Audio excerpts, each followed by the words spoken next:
भारतीयों ने वर्ण भेद को नकारते हुए संत महात्माओं को सदा सम्मान दिया है। संत रविदास, जिन्हें आम जनता रैदास के नाम से पुकारती है, गुरु रामानंद ने उन्हें शिष्य बनाया और रविदास ने कृष्ण के प्रेम में दीवानी राजघराने की महिला मीरा को अपनी शिष्या बनाया। उन्हीं संत रविदास का संक्षिप्त जीवन परिचय मैं आज आपको बताऊंगी। उससे पहले आपको मेरे वीडियो पसंद आती है तो प्लीज वीडियो को लाइक और सब्सक्राइब करें। भारत के इतिहास में एक समय ऐसा था जब धर्म के नाम पर भारतवासियों पर बहुत अत्याचार हुए। उस समय के शासक निर्दोष जनता को लूटने और सताने को ही अपना कर्तव्य समझते थे। उच्च जाति मानने वाले लोग अपने से छोटी जाति को मानने वाले लोगों पर अत्याचार करते थे। दुखी लोगों की पुकार सुनने वाला कोई नहीं था।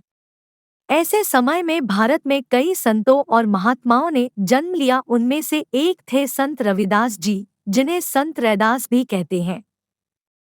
संत रविदास का जन्म माघ पूर्णिमा संवत 1433 को बनारस के समीप मंडवाड़ी गांव में हुआ। इनके पिता का नाम मान दास और माता का कर्मा देवी था। इनके पूर्वज चमड़े का काम करते थे। बचपन से ही बालक रविदास की रुचि साधु महात्माओं के सत्संग में थी। जहां भी पूजा पाठ अथवा हरि कीर्तन होता, वे वहीं पहुंच जाते। ऐसे समय वे प्रायः घर का काम धाम भूल जाते थे। उनके ऐसे स्वभाव को देखकर उनके माता पिता को चिंता हुई कि उनका बेटा बैरागी ना हो जाए। इसलिए उन्होंने रविदास का विवाह कर दिया और यह कहकर बेटा कमाओ और खाओ उन्हें घर से अलग कर दिया। पत्नी लूणा देवी के साथ रविदास घास फूस की झोपड़ी बनाकर रहने लगे।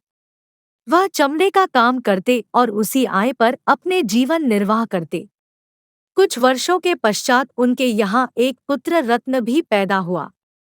विवाह बंधन रविदास को ईश्वर भक्ति से विमुख नहीं रख सका। साधु सेवा, सत्संग तथा पूजा पाठ निरंतर चलता रहा। उन दिनों स्वामी रामानंद जी की भक्ति, ज्ञान तथा विद्वता की प्रसिद्धि पूरे भारत में फैली हुई थी। वह बनारस के ही रहने वाले थे। प्रभु भक्ति के प्यासे रविदास स्वामी जी के चरणों में पहुंच गए। शिष्य की अथाह भक्ति ने स्वामी जी का हृदय जीत लिया। रविदास स्वामी रामानंद के शिष्य बन गए।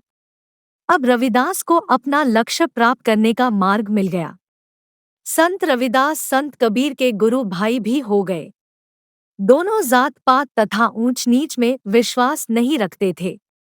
दोनों ने समाज के झूठे आडंबरों का विरोध किया। रविदास विनम्र और मधुर भाषी थे। यही कारण है कि समाज के बहुत से लोगों ने उनके विचारों को बहुत ध्यान से सुना और उन्हें ग्रहण किया। गुरु रविदास के शिष्यों तथा भक्तों की संख्या दिनों दिन बढ़ने लगी। उनकी इस प्रसिद्धि को ऊंची जाति के लोग सह नहीं सके। वे काशी नरेश वीर देव सिंह के दरबार में पहुंचे। उन्होंने रविदास की शिकायत की, महाराज, आपके राज्य में रविदास नाम का एक व्यक्ति है। वह अपने आप को बड़ा भक्त समझता है।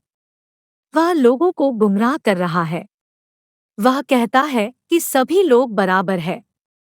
यदि ऐसे धर्म विरोधी व्यक्ति के कामों को ना रोका गया तो समाज छिन्न भिन्न हो जाएगा। राजा ने उन लोगों की बात शांति पूर्वक सुनी और कहा, एक पक्ष की बात सुनकर ही निर्णय दे देना राजा का धर्म नहीं। मैं स्वयं संत जी से मिलूंगा और तभी कोई निर्णय करूंगा। दूसरे दिन काशी नरेश संत रविदास की कुटिया पर पहुंच गए। संत जी उन्हें देखकर चकित रह गए। उन्होंने आदर पूर्वक राजा से उनके आने का प्रयोजन पूछा। राजा बोले, संत जी, मैं आपसे कुछ पूछने आया हूँ। क्या आप लोगों को यह शिक्षा दे रहे हैं कि समाज में कोई छोटा बड़ा नहीं होता? क्या समाज में सभी बराबर हैं? संत रविदास मुस्कुराए और निर्भय होकर बोले, रविदास जन्म के कारण होत न को नीच। नर को नीच करती है, ओछे करम की कीच। जात पात के फेर मही, उर्जी रहे सब लोग। मानवता को खात है, रविदास जात का रोग। काशी नरेश ध्यानमग्न होकर संत जी की वाणी सुन रहे थे। संत जी ने बात जारी रखी, राजन, जन्म और जाति से कर्म बड़ा है। जो कर्म से ऊंचा है वही वास्तव में ऊंचा है। राजा भी वही महान है जो न्यायकारी है। अन्यायी राजा यदि ऊंचे कुल का भी हो तो भी उसे हीन ही समझा जाएगा। काशी नरेश ने संत जी के चरण पकड़ लिए और विनय की, गुरु जी, इस प्राणी को भी स्वीकार कीजिए, मेरा भी उद्धार कीजिए। संत रविदास ने काशी नरेश का कल्याण तो किया ही, साथ ही भारत के असंख्य लोगों को मानव प्रेम और ईश्वर भक्ति का पाठ भी पढ़ाया।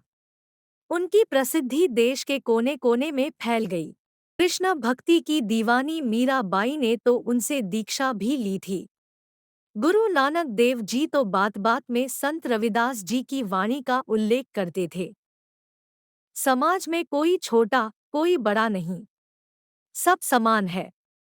वे हिंदू मुसलमानों की एकता में विश्वास करते थे।